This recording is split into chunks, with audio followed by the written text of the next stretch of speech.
Hey everybody, Big C here again, and we're out here working on Big Sister today. Granted, last video was about the top 10 car movies. I don't know if any of y'all went and watched them. I don't know if you watch a whole lot of TV. I guess that even matters today. Remember I said that next time you see me, we'd be putting the headers on? Got them on. Yeah, both of them. Granted, I put the driver's side one on last night. It started getting dark on me. My goal was just to get, yesterday was to actually get both of them on, but I had a whole lot of stuff going on that was external, and so today I decided that I would come out here and button both of them up. The thing about these headers is, being that this is 65 and the shock tower is big, it's not like working on vanilla over there. Now vanilla's got shorties on it, and I probably could have put the exhaust manifolds that are factory on it, but I wanted long tubes. I didn't really care about that manifold thing. You know, if you're going to do old school performance, then you want to do the old school stuff. You know, intake, upgrade your distributor, long tube headers, probably some high flow exhaust. Nothing too big and major, because this engine is warmed over compared to what was in it, which was the 289 with the stock cam. From what I gather, I didn't take it apart, but it was not anything special. I mean, it wasn't lopey or anything like that. So today was the goal of getting the headers on, and now we got them on. I think I'm gonna have to do some alternative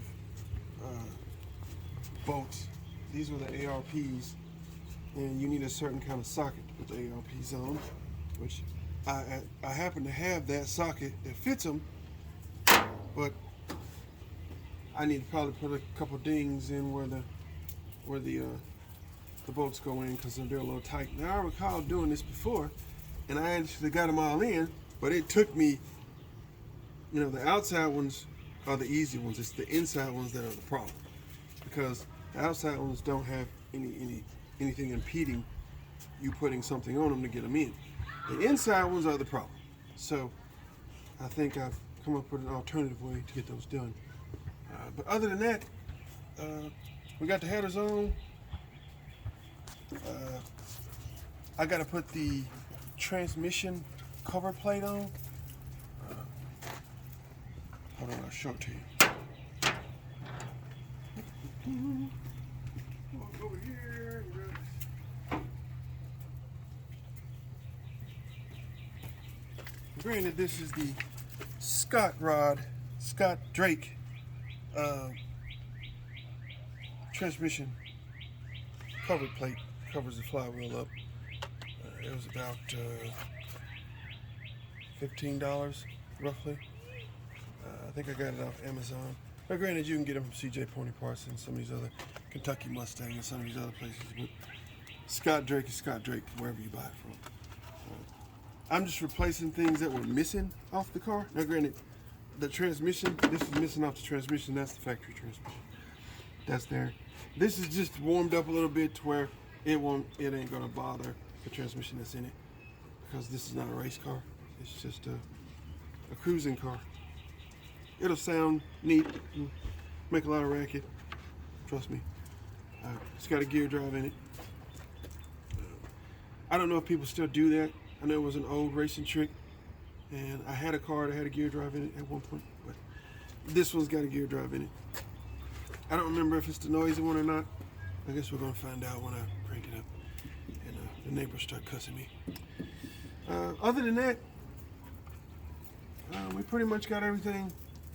I got a new accessory drive for it, some brackets for the alternator. No air conditioning in this thing, because we're old and we don't do that. If you ain't that, you know, cool, you can roll the window down, because that's what this thing is, roll down windows.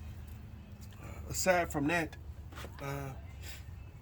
Eventually we'll be changing some brakes, but right now we're just trying to button up what we got here, get the radiator in it, electric fan, you know, just stuff to make it drivable. It'll have heat. Here's heater hoses.